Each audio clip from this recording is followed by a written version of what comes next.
Praise the Lord. Hallelujah. Glory to God. கர்த்தர் நல்லவர், அவர் கிருபை என்றும் உள்ளது. கர்த்தர் நல்லவர், அவர் கிருபை என்றும் உள்ளது. அவர் நேற்றும் என்றும் என்றும் மாறாத நல்ல தேவனாக இருக்கிறார். இந்த நாளிலும் ஹல்லேலூயா glory to God இந்த காணொளியின் மூலமாக தேவன் கொடுக்கிற ஆலோசனைகளை கொடுக்க தேவன் இந்த நாளிலே கொடுத்த தருணத்திற்காக கர்த்தருக்கு நன்றி செலுத்தி ஸ்தோத்திரங்களை செலுத்துகிறேன். கடந்த சில காலங்களாகவே தேவன் என்னோடு கூட இடைப்பட்டு கொண்டிருக்கிறது. இந்த ரெக்கார்டிங்கையும் இந்த அப்லோட்ஸ் ரெக்கார்டிங் பற்றி எனக்கு தெரியவில்லை. இந்த அப்லோட்ஸை நிறுத்தும்படியாக ஆவியானவர் எனக்கு உணர்த்தி கொண்டே இருந்தார். நானும் ஹல்லேலூயா இதன் மூலமாக தெய்வ வார்த்தை ஜனங்களுக்குள்ளே போகட்டுமே என்று தொடர்ந்து அதை செயல்படுத்திக் கொண்டிருந்தேன். ஆனாலும் கர்த்தருடைய மெல்லிய சப்தம் என்னோடு கூட உணர்த்துகிறதாக இருந்தது. ஏன் எதற்கு என்று தெரியவில்லை. அதுவும் கடந்த ஒரு மாத காலமாக அதிகமாக வலியுறுத்தப்பட்டு நிறுத்தும்படியாக ஒரு ஏவுதல் எனக்குள்ளே இருந்தது. திரும்பவுமாக எனக்கு ஒரு கன்ஃபர்மேஷனுக்காக நான் என் மனதிலே ஆராய்ந்து பார்த்து கொண்டிருந்தேன், எது நிமித்தமாக என்று. பின்பு இந்த அப்லோட்ஸ் காரியமாக நான் யோசிக்கும் போது தேவன் ஏன் இதை நிறுத்த சொல்ல வேண்டும்? அதுவும் விசேஷமா இந்த லாக்டவுன் பீரியட்ல ஆராதனைகள் எல்லாம் அடைக்கப்பட்ட வேளையில ஜனங்கள் இன்னும் அதிகமாக செய்திகளை கேட்பார்களே என்று யோசித்துக் கொண்டிருந்தேன். அப்பொழுது எல்லாமே ஆன்லைன் சர்வீசஸ், ஆன்லைன் மெசேஜஸ் என்று போனது. ஊழியர்கள், சபைகள் எல்லாமே சபை இல்லாவிட்டால் என்ன போல ஆராதனைகளை நேரொலி ஒளிபரப்பு நேரடியாக ஒளிபரப்பு செய்கிறோம் என்ற ஒரு திருப்திக்குள்ளாக ஜனங்களும் ஆன்லைனில் பார்க்கிறோம் என்ற திருப்திக்குள்ளாக வீடுகள் தோறும் சபை ஆரம்பித்து விட்டது என்று சொல்லி பல விதத்திலே ஜனங்கள் அதிலே ஒரு திருப்தி அடைய பார்க்கிறார்கள். தவிர அதில் உள்ள ஆபத்தை, அதில் உள்ள அபாயத்தை உணரக்கூடாதபடிக்கு போயிற்று. அப்பொழுதும் எனக்கு அது ஒரு தீர்க்கமாக அதை பற்றி எனக்கு சரியாக தெரியவில்லை. எல்லாரும் அது ஆன்லைனுக்கு ஒரு என்ன சொல்றது, அதுக்கு ஒரு எல்லாரும் அதோட கட்டுப்பாட்டுக்குள் இருக்கிறார்களே, கட்டுப்பாட்டுக்குள் கொண்டு வரப்படுகிறார்களே என்று யோசித்தேன். ஆனால் அது பெரிதாக எண்ணவில்லை. திரும்பவுமாக ஆகியோர் எனக்கு வலியுறுத்தினால எனக்கு இன்னும் அநேக செய்திகள் என் உள்ளத்திலே பகிர்ந்து கொள்ளும்படியாக என் உள்ளத்திலே தேவன் வைத்தார். தானியேல் தீர்க்கதரிசன புஸ்தகத்திலிருந்து இச்சக பேச்சினால் அவன் அநேகரை கள்ள மார்க்கத்தால் ஆக்குவான் என்கிற வசனத்தை வைத்து உடன்படிக்கைக்கு தானியேல் 11:32 இருக்குது. உடன்படிக்கைக்கு துரோகிகளாக இருக்கிறவர்களை இச்சக பேச்சுகளினாலே கள்ள மார்க்கத்தால் ஆக்குவான். தங்கள் தேவனை அறிந்திருக்கிற ஜனங்கள் திடன் கொண்டு அதற்கேற்றபடி செய்வார்கள். தானியேல் 11:32 இதை குறித்து செய்தியை கொடுக்க வேண்டும் என்று ஆயத்தத்தோடு இருந்தேன்.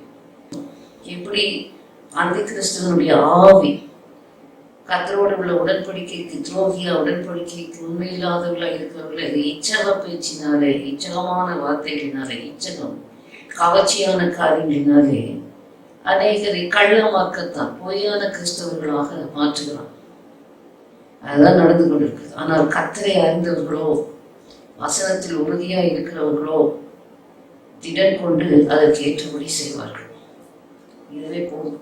ஆகையால் உன்னத பாட்டில் பார்க்கும்போது அதை குறித்து ஒரு செய்தியை கற்றுக் கொடுத்தார். சூலமித்தி சொல்கிறார், நான் விழித்திருந்தேன், நித்திரை பண்ணினேன். சூலமித்தி உன்னத பாட்டில் நான் பார்க்கும்போது அங்கே இன்னொரு சூலமித்தி சொல்கிறார் மற்றொரு செய்தி, நான் நித்திரை பண்ணினேன், என் இருதயமோ விழித்திருந்தது, கதவை தட்டுகிற நேசருடைய சத்தத்தை கேட்டேன் என்று சொல்லி பெரும்பாத காரியங்களை நீங்கள் வாசிப்பீர்கள் என்று சொன்னால், அவள் நித்திரை பண்ணினாலும் இருதயமும் விழித்திருந்ததாம், விழிப்பா இருந்திருக்கிறார், இயேசுடைய சத்தமா கேட்டிருக்கிறார். எழுந்து திறக்க மனம் இல்லாதபடிக்கு சுய வஞ்சனையிலே, சுய மயக்கத்திலே சத்துரு தாளாட்டு பாடி தூங்க வைக்கிறார். ஆயத்துக்குள்ளே ஜனங்கள் இருக்கிறார்கள். எப்படியெல்லாம் சுய வஞ்சனைகள், நேசருடைய சத்தம் கதவை திறக்கிறதுக்கு அவள் எழும்புவதற்கு முன்பாக இந்த சுய வஞ்சனை அவளை மயக்கத்துக்குள்ளாக்கி ஒரு கம்ஃபர்ட் ஜோன், ஒரு சுகபோகத்துக்குள்ளே அவளை ஆழ்த்தி அமிழ்த்தி நிர்விச்சார அசதி, சோர்வு, நித்திரை, மயக்கம், இன்னும் பலவிதமான கண்ணியின் ஆவிகள். நேசுல சத்தம் கேட்குது, எழுதவும் முடியல. கதை சொல்ற காரியத்தை புரியுது, அதை செயல்படுத்த முடியல. சிறைப்பட்டு போயிருக்கிற வஞ்சனை. கதவை திறக்க போனால், நிதானித்து கதவை திறக்க போனால் நேசர் இல்லை, அவர் போய்விட்டார். நேசர் இல்லை, அவர் போய்விட்டார் என்று நாம் பார்க்கிறோம். ஆகினால் இப்படிப்பட்ட ஆபத்தான இந்த செய்தியும் கொடுக்க வேண்டும் என்று அதுவும் கொடுக்க முடியல. ஆகினாலே தேவ ஆவியானவர் எப்படி நடத்துகிறாரோ அதற்கேற்றபடி செய்ய தேவன் கிருபை செய்கிறார். வேறு விதத்தில் ஏதாவது செய்திகளை கொடுக்க கர்த்தர் உத்தரவு கொடுத்தார், தேவன் வழி நடத்துவாராக. ஆகையினாலே இப்பொழுது நான் இந்த நிறுத்த வேண்டும் என்று சொல்லுகிற இந்த நேரத்தில் தானே அநேகர் இது பிரயோஜனமாக இருக்கிறது என்று சொல்லும்போது என் உள்ளத்திலே மறுபடியும் ஒரு யோசனை, என்னது நிறுத்துறதா என்ற ஒரு யோசனை வந்தது. ஆனால் ஒரு தீர்மானமாக எதற்கு ஆண்டவர் அதை சொல்லுகிறார் என்று தெரியவில்லை. 3 ஆண்டுகளுக்கு முன்பாக அப்படி சபையின் காரியத்தில் ஆவியானவர் உணர்த்தி ரொம்ப நிதானித்து தாமதித்து அதை செயல்படுத்த வேண்டியதாக இருந்தது. ஏன்னா எனக்கோ சில நேரம் ஆண்டவர் சொல்லுகிற காரியத்தை ஷார்ப்பாக புரிந்து செயல்படுத்தக்கூடாதபடிக்கு ரொம்ப நிதானித்து லேட்டாக சில காரியங்களை செய்யறதுனாலே விபரீதமாக இருக்கு. அப்பொழுது ஆவியானவர் உணர்த்தினார், எப்படி ஜனங்கள் இந்த இன்டர்நெட் காரியங்களிலே சத்ரு பிசாசானவன் இந்த இன்டர்நெட்டை தன் கையிலே எடுத்துக்கொண்டு தன் கையிலே வைத்துக்கொண்டு அவரவருக்கு ஏற்றபடி நான் ஒருவேளை வேற எந்த சைட்டும் போகாம இருக்கிறோம். நாங்கள் எந்த சைட்டும் போகிறது, கிறிஸ்தவ சைட்ஸை கூட நாங்கள் பார்க்கறது இல்லை. ஹெட்லைன்ஸ் நியூஸ் கூட ஹெட்லைன்ஸை வாசிக்கிறது, அதை கூட தேவன் அறிவிக்கிறார். ஒருவேளை வேற இடத்துல நியூஸ் கேட்டா கூட பரவாயில்ல, இந்த இன்டர்நெட்டை கர்த்தர் பயங்கரமா வெறுக்கிறார். கர்த்தருடைய கோபம் அதுக்கு விரோதமாக இருக்கிறது, ஆவியில் உணர்கிறேன். நான் அநேக வேளைகளில் யோசித்தேன், அது எப்படி இருந்தால் என்ன, அதன் மூலமாக தேவ செய்தி நன்மைக்காக அதை நம்ம பயன்படுத்துகிறோம் என்கிற நோக்கத்தோடு தான் இத்தனை காலங்கள் செயல்பட்டு. ஆகையினால இந்த காரியங்களை பார்க்கும்போது அந்த இன்டர்நெட் இந்த காரியங்களிலே தலைப்பு செய்திகளை பார்க்கிறது, உடன் சகோதரன் கூட சொல்லுவார், நியூஸ் பார்த்தா கூட எனக்கு ஒத்துக்க மாட்டேங்குது என்று சொல்லுவதை கேட்டிருக்கிறேன். இந்த கடைசி காலமா இருக்கிறபடினாலே அதை சத்துரு பயன்படுத்துகிறான்ற ஒரு நோக்கத்துக்காக கர்த்தர் அதுக்கு விரோதமா இருக்கிறார். மாத்திரமல்ல, அது வேற சில மற்ற குறிப்புகள் அல்லது மிருகஜீவிகளுக்கான மருந்து குறிப்புகள் அதை குறித்து தான் அந்த இன்டர்நெட்டை யூஸ் பண்ணுவது உண்டு. ஆன்லைன் பேமெண்ட்ஸ் அதையெல்லாம் அடுத்து கர்த்தர் என்ன செய்வார் என்று தெரியாது. அதுக்கான ஆலோசனைகளை கர்த்தரிடத்தில் கேட்டுக்கொண்டிருக்கிறார். ஆகினாலே தேவன் எவ்விதமாக இடைபடுகிறார். ஆகினால் நாம் நினைக்கலாம், நம்முடைய சுய நீதியில நான் எந்த ஒரு ராங் சைட்ஸ்க்கும் போகல, எந்த ஒரு ராங் காரியங்களும் பார்க்கல. ஆனால் ஏன் ஆவியில எனக்கு ஆவியான உணர்த்தினது, நாம் அப்படி செய்யாவிட்டாலும் இந்த இன்டர்நெட் பின்பாக இந்த ஆப்பரேட் பண்ணுகிற ஒரு பொல்லாத வேசித்தன ஆவி, அதற்குள்ளே நாம் சிக்கிக்கொள்ளக் கூடாது என்பதற்காக தேவன் இப்படி வலியுறுத்துகிறார். அதாவது தேவ பக்தியின் வேஷத்திலே கிறிஸ்டியன் மெசேஜஸ், கிறிஸ்டியன் சாங்ஸ் என்று சொல்லி ஜனங்கள் அதிலே மனதை செலுத்தி கொண்டு, அதிலே ரோமன், அதிலே லாபித்துக் கொண்டு, அதிலே நேரத்தை கழித்துக் கொண்டு, இன்டர்நெட் மூலமாக வாட்ஸ்அப்போ அது ஃபேஸ்புக்கோ எதுவாக இருந்தாலும் ஜனங்கள் தனிப்பட்ட விதத்திலே தேவன விதத்திலே தங்கள் இருதயத்தை ஊற்றி செபிக்கிறதோ, தங்களை ஆராய்ந்து பார்க்கிறதோ, தேவனுக்குமாக தங்களை சரி செய்யக்கூடாதபடிக்கு ஒரு வேசித்தன ஆவி அப்படி என்று சொன்னால் தேவனத்தில் மனதை செலுத்தாதபடிக்கு தேவனை அற்ற தேவன் பேர்ல தேவன் என்கிற பேர்ல மற்ற அநேக காரியங்களை மனதை செலுத்தி நான் கேட்கிறது மற்ற எல்லாம் அப்ப யோசித்து பார்த்தேன். இந்த ஆன்லைன்ல பார்க்கறது ஜனங்களை மன திரும்புதலுக்குள்ளே நடத்துகிறதா, பாவ மன்னிப்புக்குள்ளே நடத்துகிறதா, ரட்சிப்புக்குள்ளே நடத்துகிறதா, கேட்டு செய்திகளை மறந்து விடுகிறார்களா? ஆகையினால இதெல்லாம் தேவன் தான். தேவன் ஒரு மனிதனை ரட்சிக்க விருப்பமானால் எந்த விதத்திலும் அவர் ரட்சிக்க வல்லவராக இருக்கிறார். ஒரு கூட கேட்டாங்க, ஒரு கடந்த நாளிலே ஒரு செய்தியில நீங்க சொன்னீங்க இதையும் நிறுத்தி விடுவேன் என்று சொன்னீர்கள், இதை மட்டும்தான் நான் கேட்டுக்கொண்டிருக்கிறேன். ஒரு பிராமண சகோதரி சொன்னார், எப்படி என்று தெரியவில்லை, நீங்க நிறுத்திவிட்டால் நான் என்ன செய்வேன்? அவள் அப்ப நான் சொன்னேன், இதுக்கு முன்னாடி உள்ள இத்தனை காலம் கர்த்தர் அவகாசம் கொடுத்தாரே, அந்த காலத்தையெல்லாம் ஆதாயப்படுத்தியிருக்கணும், அந்த காலத்தையெல்லாம் பிரயோஜனப்படுத்தியிருக்கணும், எதையுமே அலட்சியம் பண்ணியிருக்க கூடாது. இன்னும் சொல்ல போனால் ஏராளமான பழைய செய்திகள் இருக்குது. அதுல எல்லாமே கர்த்தருடைய வருகை குறித்தும் அவருடைய பரிசுத்தத்தை குறித்தும் வெற்றி வாழ்க்கையை குறித்தும் மறுரூபமாகிறது குறித்தும் தேவசாயலாகிறது குறித்தும் ஆவிக்குரிய மனுஷனை குறித்தும் ஏராளமான செய்திகள், ஆத்மாவை குறித்தும் ஏராளமான செய்திகள் பழைய பதிப்புகளில் இருக்கிறது. அதை கேட்டு அதை செயல்படுத்தி பயன்படுத்தி கர்த்தருடைய வருகைக்கும் ராஜ்யத்துக்கும் உங்களை ஆயத்தப்படுத்திக் கொள்ளுங்கள். இதுதான் முக்கியமான காரியம். இதை சொல்லிக்கொண்டு வருகிற நேரத்தில் கடந்த வாரம் நான் தீர்மானம் பண்ணினேன், சரி ஓகே கர்த்தருடைய ஆவியான உணர்த்துகிறதா இருந்தால் நான் அதை நிறுத்தி விடுகிறேன்.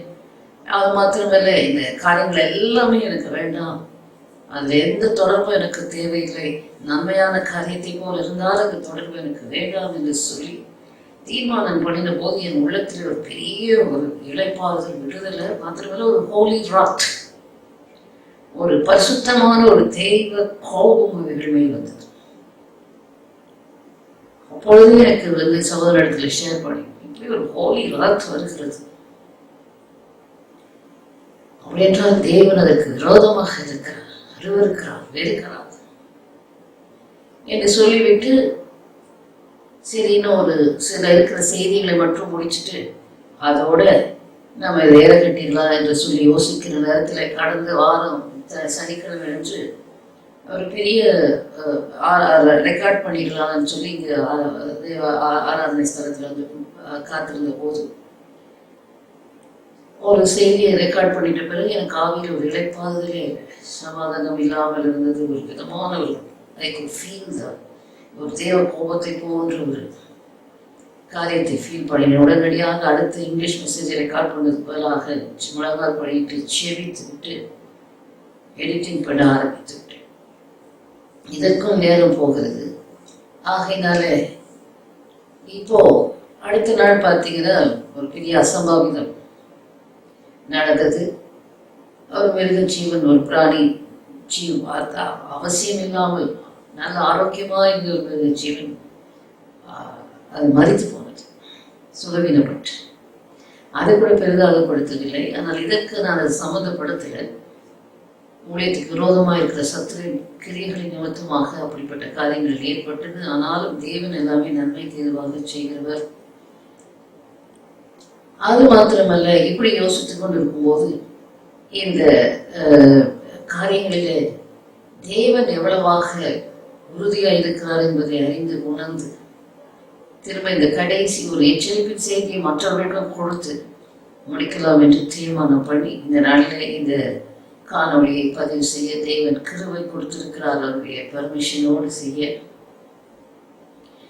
ஆகையினால இது ஒரு பெரிய ஒரு வீடியோ ரெக்கார்டிங் அண்ட் அப்லோடிங், அது போஸ்டிங், இது ஒரு ஜனங்களுக்கு ஒரு கொண்டாட்டமாக ஒரு பெரிய ஒரு என்ன சொல்றது ஒரு இமேஜ் கிரியேஷன் போல பல விதத்தில் மனுஷனுக்கு மேன்மையாய் தோன்றுகிறது, தேவனுக்கு அருவருப்பாய் இருக்கிறது.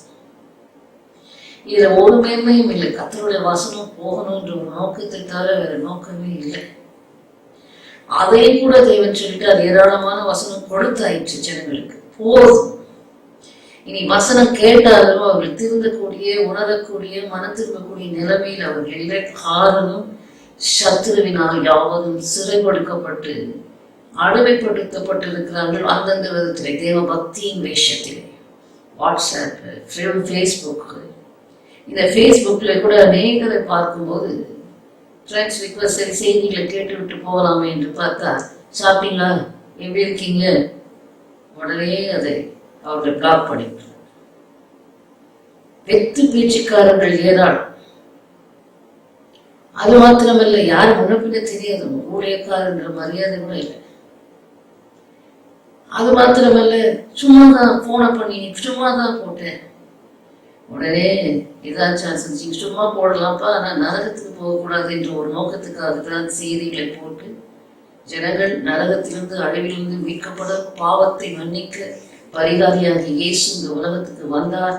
அவரை விசுவாசிக்கும் போது பாவத்திலிருந்து விடுதலையான நரகத்துக்கு தப்பித்துக் கொள்வோம் என்ற செய்தியை கொடுக்கத்தான் இந்த ஃபேஸ்புக்கை வைத்திருக்கிறோம், செய்திகளை போடுகிறோம். அதை கேட்கும்படிதான் இப்படிப்பட்ட காரியங்களை செய்கிறோமே தவிர பொழுதுபோக்குகளில் எங்களுக்கு அதுக்கு நேரமும் கிடையாது. அதனால மனம் திரும்ப நரகத்துக்கு போகாதபடிக்கு என்று எச்சரிப்பின் சத்தமாகவும் கண்டிப்பாகவும் பேச கர்த்தர் கிருபை செய்தார். இப்படி ஜனங்கள் தங்களை கெடுத்து கொண்டிருக்கிறார்கள். ஒரு பக்கம் கிறிஸ்தவர்கள் என்ன செய்கிறார்கள், விதவிதமான செய்திகள், விதவிதமான ஊழியக்காரர்கள், விதவிதமான போஸ்டிங்ஸ், விதவிதமான கிறிஸ்தவ காரியங்கள், பாடல்கள், அதுல ஜாலியாக, அதுல ஒரு ஜாலி உணர்வு இருக்கா, மனம் திரும்புதல் இருக்கா, தெய்வ பலம் இருக்கா, பரிசுத்தமாகுதல் இருக்கா, பூரணப்படுதல் இருக்குதா, கர்த்தருடைய வருகைக்கு ராஜ்யத்துக்கு ஆயத்தமாக உணர்வு இருக்கா, மறுவாகுதல் இருக்கா? எவ்வளவு பயங்கரமான ஆபத்துக்குள்ளாக தேவ ஜனம் போய்கொண்டிருக்கிறது. பிசாசு இந்த இன்டர்நெட் என்கிற மூலமாக பல, இன்னும் நான் யூஸ் பண்ணுறது ஃபேஸ்புக்கு, இந்த யூடியூப்பு, இந்த வாட்ஸ்அப்பு, இதெல்லாம் அதே தேவன் இருக்கிறார். இன்னும் என்னென்னமோ காரியங்கள் இருக்குது. அதை எல்லாத்தையும் கர்த்தர், அதுக்கு விரோதமாய் கர்த்தர் யுத்தம் செய்கிறார். இது உள்ளத்திலே ஓடிக்கொண்டே இருக்கிறது. என்ன ஆண்டவரே நான் செய்யட்டும், சரி எனக்கு கொடுத்த எச்சரிப்பை நான் மற்றவர்களுக்கு பகிர்ந்து கொள்கிறார்கள். கேட்டாலும் சரி, கேட்காம போனாலும் சரி, பரியாசம் செய்தாலும் சரி, அவள் என்னவாக நினைத்தாலும் சரி, சாதாரண செய்தியை பதிவு செய்து அதை அப்லோட் பண்றதுக்கே எனக்கு இவ்வளவு கர்த்தர் எச்சரிப்பு கொடுப்பார் என்றால், அதில் பொழுதை போக்குறவர்களுக்கு எவ்வளவு பயங்கரமான எச்சரிப்பும் தேவ கோபம் இருக்கிறது என்று நினைக்கும் போது இதயம் கலங்குகிறது. ஜனங்களோ அதுல ஒரு கம்ஃபர்ட் சோன், அதுல ஒரு ஆறுதலை தேடுகிறார்கள். அதுல ஒரு ஆறுதலை போல பிசாசு அவர்களை வஞ்சிக்கலாம். அதுல உண்மையான ஆறுதல் இல்லை. உண்மையான ஆறுதல் எங்கே இருக்கிறது? கர்த்தர் எதை விரும்புகிறார்? அதிகமாய் வேதத்தை தியானித்து, அதிகமாய் இந்த நாளிலும் ஒரு சகோதரி ஃபோன் பண்ணி சொன்னேன், இன்டர்நெட் ஒற்றை சரியான சத்துருவின் போராட்டத்துக்குள்ள இருக்கிறேன், பலவிதமான சப்தங்கள் கேட்கிறது, எனக்காக செய்வீங்கள். கர்த்தருக்கு விரோதமான சப்தம். நான் சொன்னேன், முதலாவது இந்த இன்டர்நெட்ல போவதை விட்டு விடுங்க, அது அவளுக்கு பிடிக்கவில்லை என்று உணர்ந்தேன். இன்டர்நெட்டை நிறுத்திட்டு புஸ்தகமா வேதத்தை வாசிங்க. மார்க் 16 அதிகாரத்தை மொத்தமாக வாசித்து முடியும். வெளிப்படுத்துகிற விசேஷத்தை கர்த்தர் சொல்ல, அந்த புஸ்தகத்தில் எழுதியிருக்கிறவர்களை வாசிக்கிறவர்கள், கேட்கிறவர்கள், அதை கை கொள்ளுங்கள். வாசிக்கிறவர்கள் பாக்கியவர்கள், கேட்கிறவர்கள் பாக்கியவர்கள், கை கொள்ளுகிறவர்கள் பாக்கியவர்கள். அதனால புரியலையோ அதை வாசிக்க, கேட்க, கை கொள்ள முயற்சி எடுப்போம். அதை வாசிக்க வேண்டும். அதை செவித்து முடித்த பிறகு கேட்டார்கள், ஏதாவது ஒரு வாக்குத்தத்த வசனம், ஏராளமான வாக்குத்தத்த வசனம் உங்களுக்கு ஏற்கனவே இருக்குது, அது ஒரு பிரயோஜனப்படாது. ஆகையினால கர்த்தரை அறிகிற அறிவிலே பெறப்பட்டு ஸ்திரப்பட்டு வேரூன்றினால்தான் இந்த கொடிய காலங்களிலே அசைவுறாமல் உறுதியாக நிலைத்திருக்க முடியும். பர்சனலாக வேதத்தை வாசித்து தியானித்து வேறொன்று. அடுத்ததாக தேவன் விரும்புகிற காரியம், ஆதி அப்போஸ்தலர் காலத்துல, உபத்திரவ காலத்துல எப்படி அப்போஸ்தலர் நடவடிக்கைகள் புஸ்தகம் 4ஆம் அதிகாரத்திலே விசுவாசிகள் எல்லாம் ஓரிடத்திலே ஒருமனப்பட்டு கூடி வந்து பரலோகத்தின் தேவனை நோக்கி ஜெபித்தார்கள். பரிசுத்த பிள்ளையாகிய இயேசுவின் நாமத்தில் அற்புத அடையாளங்கள் நடக்கட்டும். வினையாளிகளை சுகமாக்கத்தக்கதாக வல்லமை விளங்கட்டும். உங்களுடைய திருவசனத்தை விடுதலைத்தோடு பரிசுத்தவான்கள் செல்லும்படிக்கு அனுக்கிரகம் செய்திடணும் என்று ஜெபித்தார்களாம். கூடி இந்த இடம் அசைந்ததாம். ஆகினாலே ஒருவேளை இந்த லாக்டவுன் நீக்கப்பட்டாலும் நாம் செய்ய வேண்டியதெல்லாம் கூடி இப்படிப்பட்ட பரலோகத்தை தேவனை நோக்கி ஆபத்தை உணர்ந்து ஜெபிக்க வேண்டும். ஏதோ ஒரு ஜெபம் அல்ல, ஆபத்தை உணர்ந்து அவர்கள் அந்த நாளில் ஆபத்தை உணர்ந்து ஆண்டவரே அவருடைய பயமுறுத்தலை பார்த்தர்களும் கேட்டர்களும் என்று சொல்லி ஆபத்தை உணர்ந்து தேவனை நோக்கி ஜெபித்தார்கள். அது கூடி இருந்த இடம் அசைந்தது என்று பார்க்கணும். ஓ ஹல்லேலூயா, glory to God. Praise the Lord, glory to God. 26 கர்த்தருக்கு விரோதமாக அவருடைய கிறிஸ்துவுக்கு விரோதமாக பூமியின் ராஜாக்கள் எழுகின்ற 2வது சங்கீதத்தை அவர்கள் சொல்கிறார்கள். ஆண்டவரே அவர்கள் எங்களை பயமுறுத்துகிறது கண்ணோக்கி பாரும் என்று சொல்கிறார்கள். ஆகையினாலே இதெல்லாம் தேவனிடத்திற்கு கொண்டு போகிறார்கள், ஜெபத்திலே தெரியப்படுத்துகிறார்கள்.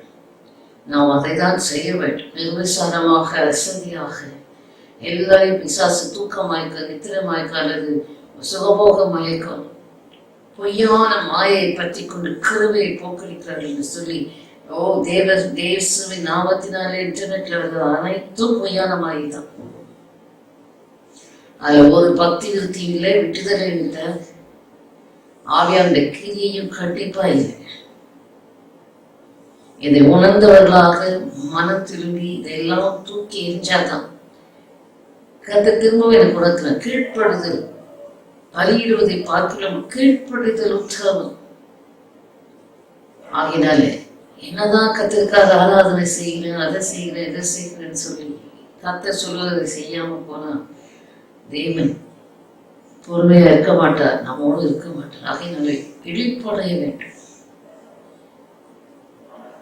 இந்த நாட்களிலே நமக்கு தேவையானது பிசாசு ரட்சிக்கிற சிங்கம் போல மாத்திரமல்ல, தேவ ஜனங்களை விழப்பண்ணும்படிக்கு விசுவாச துரோகம் நேரிடும்படிக்கு கேட்டி மகன் வெளிப்படுவதற்கு முன்பாக விசுவாச துரோகம். காரணம் வசனத்துல வேறுன்றதுனால பல சப்தங்களை கேட்டு பின்பு பிசாச சப்தம் அவர்களுக்குள்ளே தோணிக்கிறது, தேவனுக்கு விரோதமாக திரும்புகிறது. ஆகையினாலே இப்படிப்பட்ட எச்சரிக்கை, இப்படிப்பட்ட ஆபத்தை உணர்ந்து பிசாசின் எதிர்த்து நிற்கிறதுக்கு பலம் வேண்டும் அல்லவா? அதுக்கு தனிப்பட்ட விதத்துல வேறும் நம்முடைய வாழ்க்கையில வேறுன்றினால்தான் பரிசுத்த ஆவியானவரோடு இசைந்து இசைந்து ஆவியானவருடைய அபிஷேகத்தை பெற்றோரோடு ஐக்கியப்பட்டு ஒருமனப்பட்டு இருந்தால்தான் அவனை எதிர்க்க நமக்கு தானி இருக்கும்.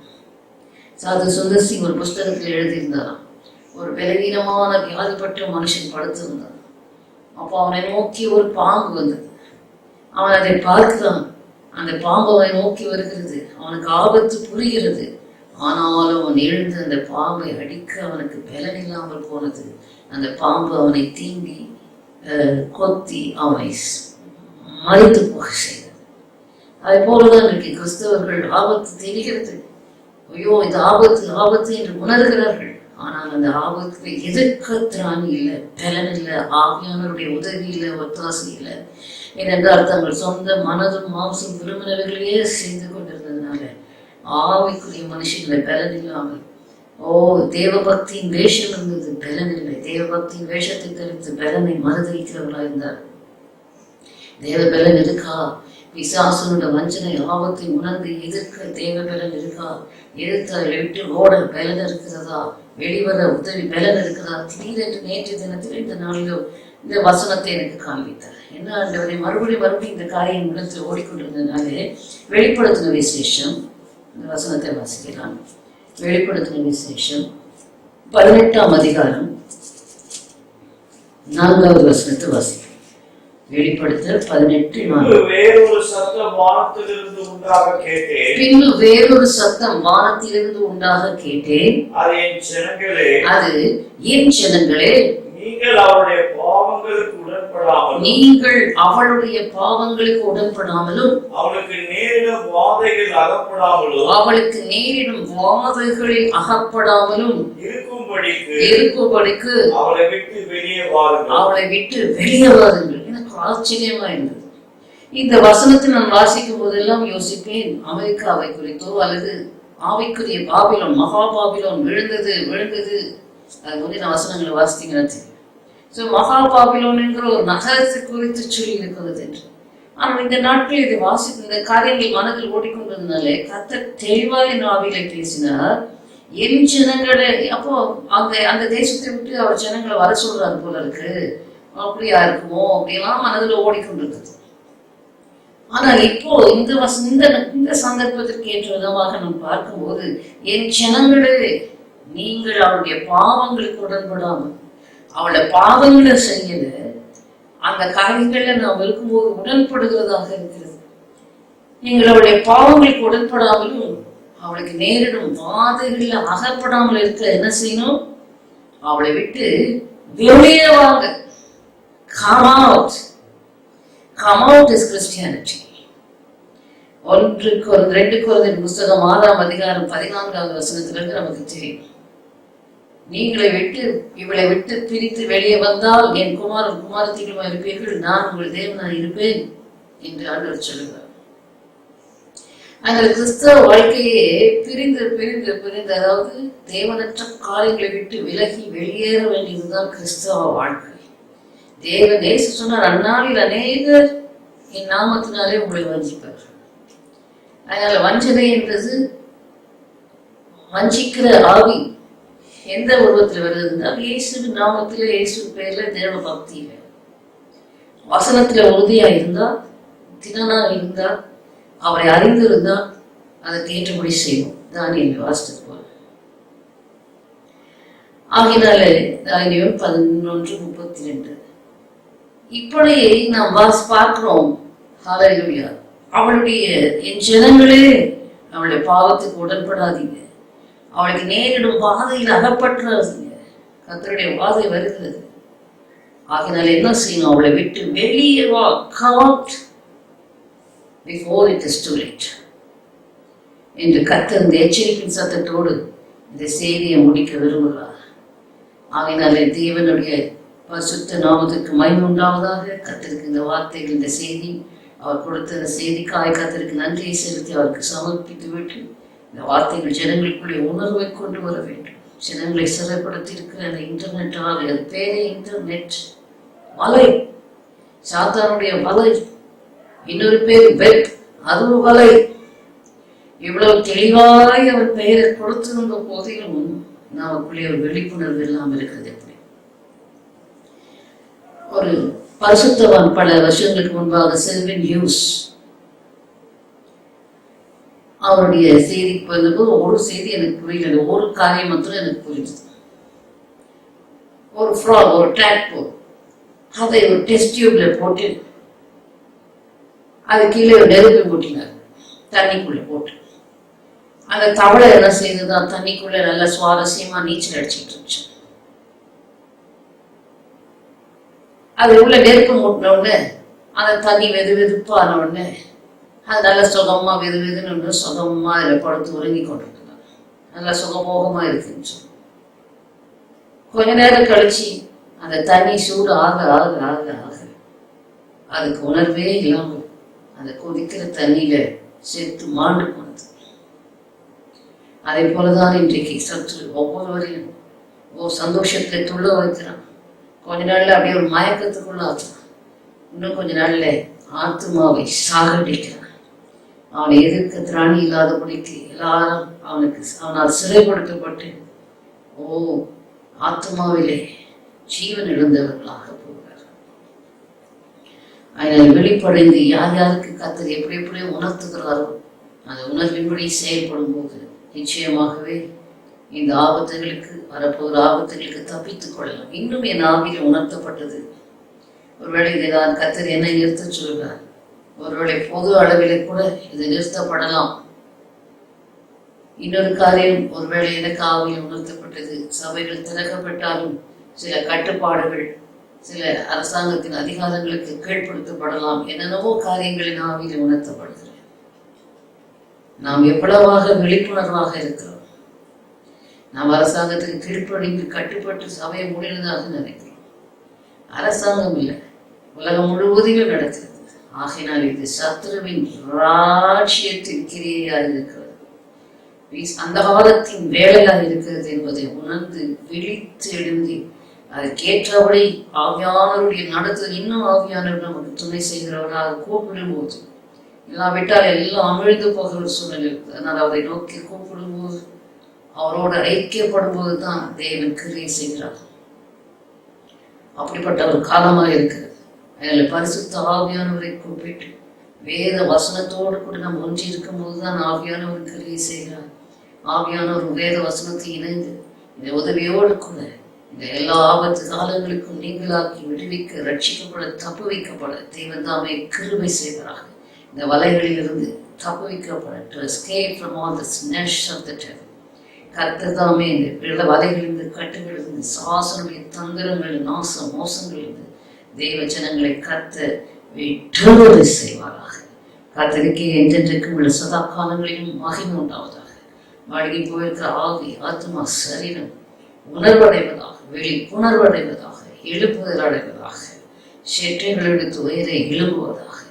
இனி மாடர்ன் காரியங்கள், Christianity, modern way of doing things எல்லாம் கர்த்தர் அறிவிக்கிறார். ஓ ஹalleluya, glory to God. நாமும் கர்த்தர் இசைந்து ஹalleluya, glory to God. ஓ தேவ வசனம் நம் கையில் இருக்கிறவருக்கு இருதயத்தில் எவ்வளவு பதிக்க முடியுமோ பதித்து வேதத்தின்படி நடக்கிற உத்தம மார்க்கத்தால் let us practice Christ and His word. May the Lord help us. With God all things are possible. அவரால் அன்றி அதுவும் நம்மளால் ஒன்றும் செய்ய முடியாது. அதனால் பரிசுத்த ஆவியானவருடைய உதவியோடு கூட அவர் விரும்புகிற பாதையில் நடக்க, ஒவ்வொன்றுக்கும் அவரை சார்ந்து சார்ந்து ஜீவிக்க தேவன் கிருபை தருவாராக. இந்த வார்த்தைகளை இயேசு கிறிஸ்துவின் வல்லமையுள்ள இரத்தத்துக்குள்ளாக மறைத்து, பரிசுத்த ஆளுகைக்குள், அதிகாரத்துக்குள், வல்லமைக்குள்ளாக ஒப்பு கொடுத்து, கீழ்ப்படுத்தி, முத்திரை போட்டு, கர்த்தருடைய வல்லமை இதன் மூலமாய் கட்டவிழ்க்கப்பட்டு ஜனங்கள் தொடர்புல விடுதலையாக்கப்பட, உணர்வுடைய, விழிப்புணர்வுடைய கர்த்தர் கிருபை செய்வார். ஒவ்வொரு மனசாட்சியிலிருந்தும், ஆவியிலிருந்தும் வஞ்சக பிசாசின் ஆவிகள் புறப்பட்டு வெளியேறி போவதாக, விழிப்புணர்வு உண்டாவதாக, எல்லா சுய மயக்கங்கள் நீங்கி போவதாக, வஞ்சிக்கிற ஆவிகள் புறப்பட்டு வெளியேறி போவதாக, ஆபத்தை உணர்ந்து ஒவ்வொருவரும் தங்களை சரி செய்து கொள்ள புத்தியுள்ள கன்னிகைகளாக இருக்க கர்த்தர் கிருபை செய்கிறாராக. எல்லா மகிமை, கனம், துதி, ஸ்தோத்திரங்கள் ஜீவனுள்ள தேவனாகி கர்த்தருக்கே உரித்தாவதாக. இயேசு கிறிஸ்துவின் நாமத்தில் ஜெபிக்கிறோம் ஜீவனுள்ள பிதாவே. ஆமென்.